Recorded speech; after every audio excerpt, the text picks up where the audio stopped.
जितने अच्छे बनोगे उतने ही दुखी रहोगे। नमस्कार दोस्तों, आप सबको शुद्धि इंस्पायर्ड चैनल में स्वागत है। आज की इस बौद्ध कहानी के माध्यम से आपको कुछ ऐसे तरीके पता चलेंगे जिसे आप धोखा खाने से खुद को बचा सकते हैं। दोस्तों, अक्सर आपने देखा होगा कि भावनात्मक रूप से कमजोर लोगों का लोग हमेशा फायदा उठाते रहते हैं। कभी ना कभी हम सब ने देखा होगा कि अपने आसपास जो भी इंसान नरम दिल का होता है, यानी कि भावनात्मक रूप से दयावान होता है, वह बेचारा अपनी करुणा बस दूसरों की सहायता तो कर देता है, लेकिन बदले में उसे हमेशा धोखा ही मिलता है। दोस्तों, अब सवाल यह उठता है कि क्या एक इंसान को भावनात्मक नहीं होना चाहिए? क्या उसे दूसरों पर भरोसा नहीं करना चाहिए? दूसरों की सहायता नहीं करनी चाहिए? क्या दयावान और संवेदनशील होना कोई गुनाह है या फिर कोई गलती है? दोस्तों, यही इस कहानी के माध्यम से जानेंगे। दोस्तों, बहुत समय पहले की बात है। एक बार एक युवा लड़का जंगल के पेड़ों पर मुक्का मार रहा था। वह बड़े जोर जोर से मुक्का मार रहा था। वह अपनी माँ का गुस्सा निकालने की कोशिश कर रहा था।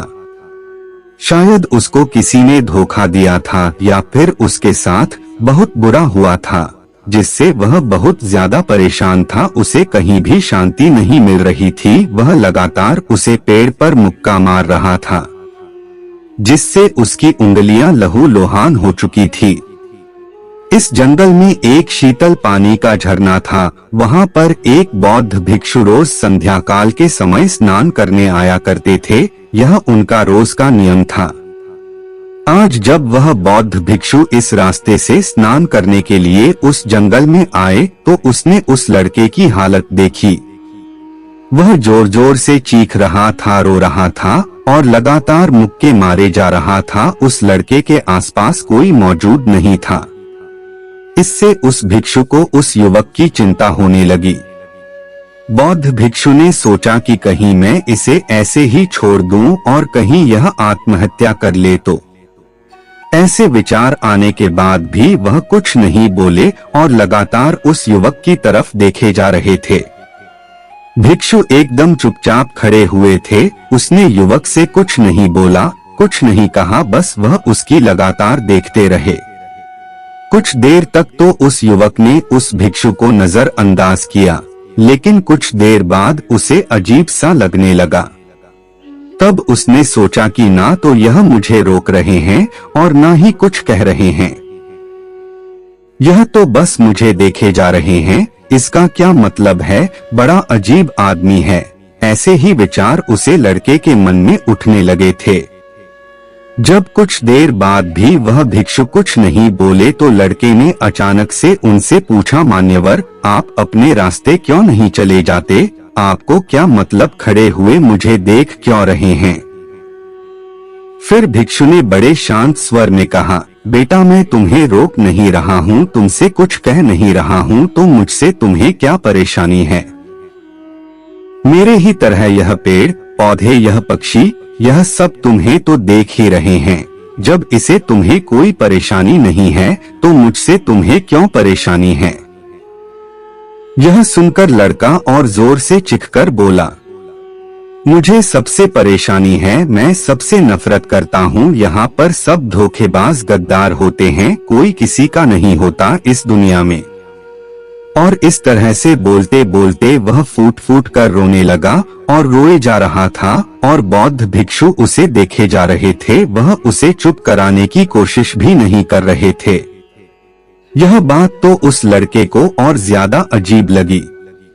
अब रोना छोड़कर उस लड़के ने चुप होकर उस भिक्षु से कहा, बड़े अजीब आदमी है आपके सामने कोई इंसान दुखी है, परेशान है और आप उसे चुप भी नहीं करा सकते हो। मन में बिल्कुल भी संवेदना नहीं है। आपको अपने साधु होने पर लाजमी होना चाहिए।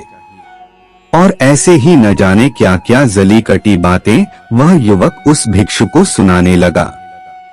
कुछ देर बाद जब युवक का सारा गुस्सा निकल चुका था, तब भिक्षु ने बड़े ही शांत स्वर में कहा कि आज मैं तुम्हें कंधा दे सकता हूँ, तुम्हारे आंसू पोंछ सकता हूँ, लेकिन इससे तुम्हारी समस्या का समाधान नहीं होगा।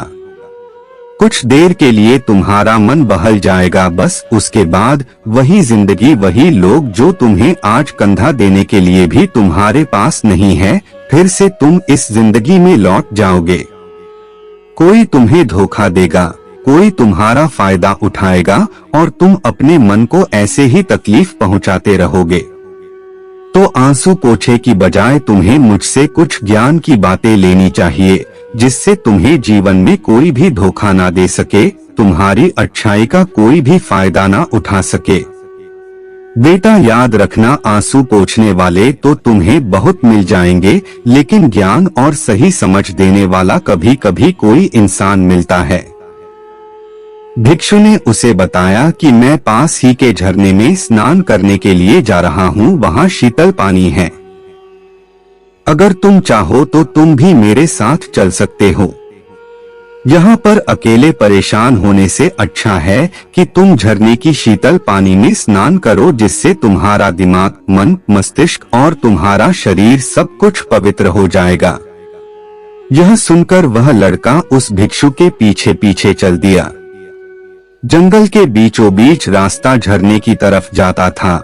जंगल में सन्नाटा छाया हुआ था, उनके पैरों तले सूखे पत्तों की चरमराने की आवाज पूरे जंगल में गूंज रही थी। आज पूर्णिमा की रात थी और आसमान में चांद अपनी उजली रोशनी उसे जंगल में फेंक रहा था। उस रोशनी में दोनों उसे झरने की तरफ बढ़ते चले जा रहे थे। रास्ते में चलते चलते उस युवक ने उस भिक्षु से कहा, मान्यवर, आपकी जिंदगी मस्त है, आपको किसी चीज की कोई परेशानी नहीं है। क्या आपको पता है कि दुनिया में कैसे कैसे लोग बसते हैं, कितने धोखेबाज, कितने मुख्तार, और सबसे बड़ी बात, अपने लोग ही धोखा देते हैं, जिसे हम प्रेम करते हैं, जिनको हम अपना मानते हैं। जब उन्हीं से धोखा मिलता है तो कैसा महसूस होता है। कभी कभी तो ऐसे लगता है कि भोले और दयालु लोगों के लिए यह दुनिया नहीं बनी है, यह सिर्फ धोखेबाजों के लिए है, मकारों के लिए है। वही यहाँ पर फलते फूलते हैं, वही आनंद से जीते हैं, और हमारे जैसे लोग जो दूसरों की सहायता करते हैं, दूसरों को अपना मानते हैं, वह हमेशा जीवन भर दुख में रहते हैं।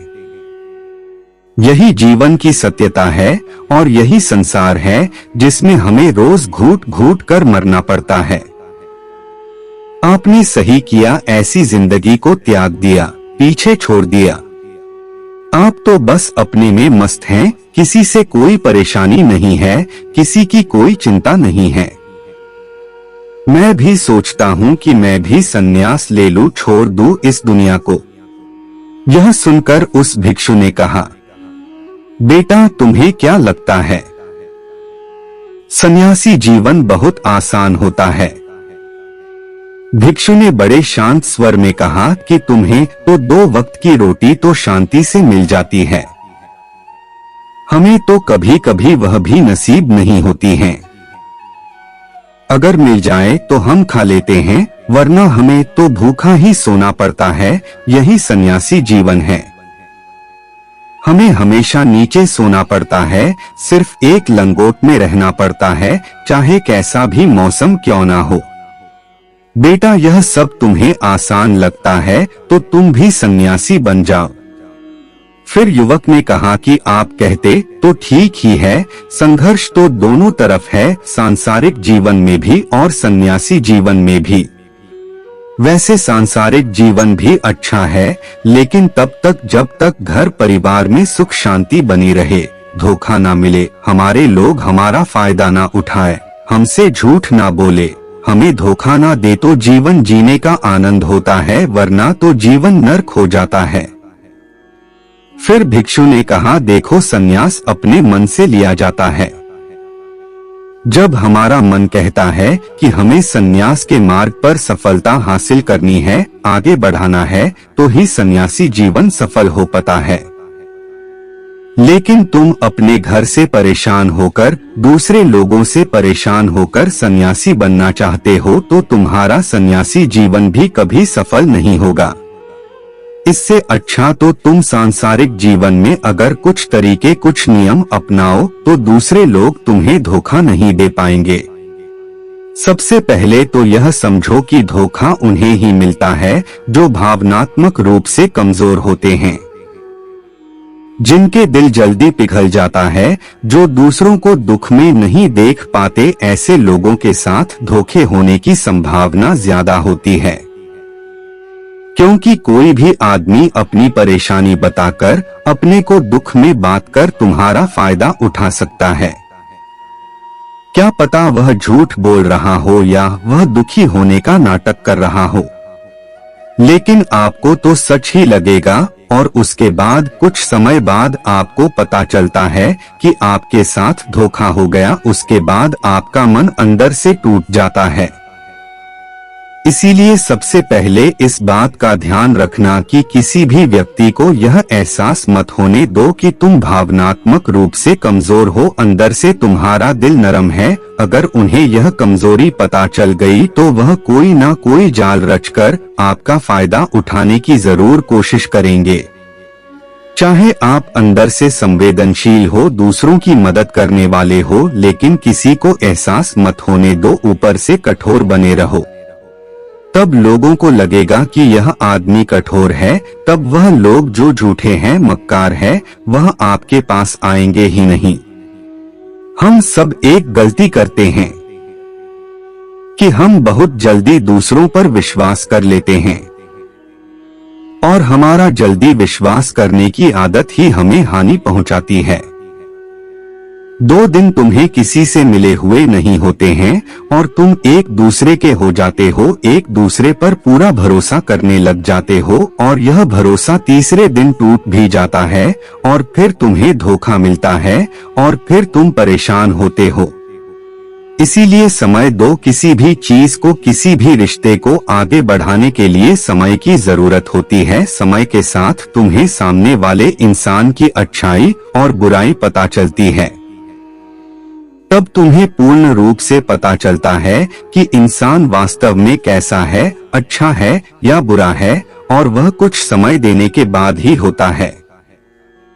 इसीलिए जल्दी किसी पर विश्वास मत करो, अपनी पूरी संतुष्टि करना। अगर तुम किसी के साथ लंबे समय तक भरोसा करना चाहते हो या किसी के साथ कोई संबंध बनाना चाहते हो, किसी से दोस्ती करना चाहते हो या फिर किसी की मदद करना चाहते हो, तो इन सभी परिस्थितियों में तुम्हें यह जरूर पता होना चाहिए कि दूसरे लोग उस इंसान के बारे में क्या सोच रखते हैं। इसके बाद तुम जीवन में कभी भी धोखा नहीं खाओगे और तुम्हें कभी भी धोखे की वजह से पछताना नहीं पड़ेगा। इसी तरह की बातें करते हुए भिक्षु और वह लड़का दोनों जंगल से बाहर आ गए और अपने अपने घर को चले गए। दोस्तों, मैं आशा करता हूं कि यह कहानी आप सबको अच्छी लगी होगी। इस कहानी से आप सबको बहुत कुछ सीखने को मिला होगा। आप सब कमेंट करके बताएं कि इस कहानी से आप सबको क्या सीख मिली और हमारे चैनल शुद्धि इंस्पायर्ड को सब्सक्राइब कर दीजिए। धन्यवाद।